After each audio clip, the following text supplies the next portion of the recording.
দেখেন আমরা মানুষগুলো তারা কৃষি কাজ করতেছে, আর এই সাইডে হচ্ছে গিয়ে গরুর খামার, কিন্তু সরি মানে গরুর খামার না, গরুর খামারের জন্য তারা ঘাস চাষ করতেছে।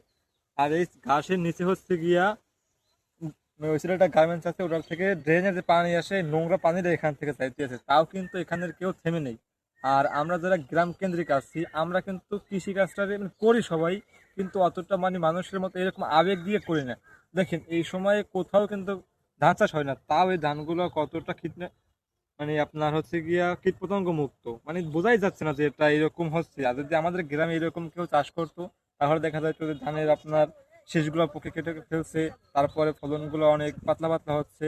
আর তাছাড়া আর এখানে আমরা যেটাতে দেখছি যে মুগ্ধ হচ্ছি খুবই, যে এতটা ভালো চাষ আমি কখনো গ্রামেও দেখিনি আমাদের এখানে। আমি সত্যি খুবই এটা প্রেমে পড়ে গেছি। আর যে কথাটা বলতে চাচ্ছি, যে বর্তমান সময় বিশ্বের যে অর্থনৈতিক অবস্থা, তার জন্য আমাদের সকলকে আসলেই কৃষিকাজ করা উচিত। কেননা কৃষিকাজ ছাড়া আপনি দেখেন নিত্য প্রয়োজনীয় যতগুলো আমরা মানে নিচু পর্যায়ে আছি, তাদের সবকিছুই আমাদের কিনে নিতে হয়, কিনে খেতে হয়। আর যদি আমরা একটু কৃষিকাজ করতে নিজেদের নিত্য প্রয়োজনীয় জিনিসগুলো নিজেরা উৎপাদন করতে পারি, তাহলে কিন্তু আমরা আর্থিকভাবে সচ্ছল হতে পারি। মনে করেন এখানে যে ক্ষেতটা দেখতেছেন, এই ক্ষেতটা যতটুকুই হবে, দুইজন কিংবা তিনজনের যে একটা পরিবার আছে, ওটা খুব ভালোভাবেই চলে যাবে, তাহলে তাদের এটা আর কিনতে হচ্ছে না। বর্তমানে ইরান ও আমেরিকান যে যুদ্ধটা চলছে, তার কারণে হরমুজ প্রণালী বন্ধ হওয়ার কারণে বিশ্বের তেলের বাজার খুবই চড়া হয়ে যাচ্ছে, যার কারণে মানুষ আমরা মানে যদি তেলের বাজার একটু গরম হয়, তাহলে সকল প্রকার নিত্য প্রয়োজনীয় যত জিনিস আছে সবকিছুর দাম বেড়ে যায়, তখন আমাদের নিম্ন পরিবার যারা আছে আমাদের হাতের নাগালে চলে যায়।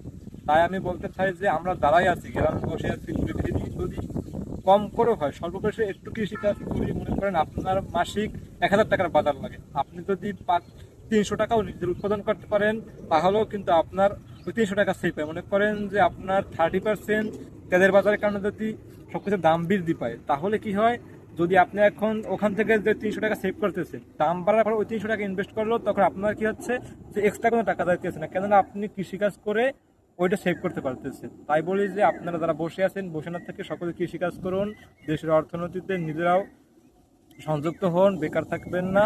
আর সকলেই কোনো না কোনো কাজ করুন, কেননা এই শহর কেন্দ্রিক যে অবস্থা, বর্তমান যে যুদ্ধ পরিস্থিতি, মনে হয় না যে বিশ্বের কোনো শহরই থাকবে ঠিকই। তখন দেখবেন যে মানুষ আবার আজের যুগের মতো গ্রামীণ সকলের কৃষিকাজই করতে হবে। ধন্যবাদ। আসসালামু আলাইকুম।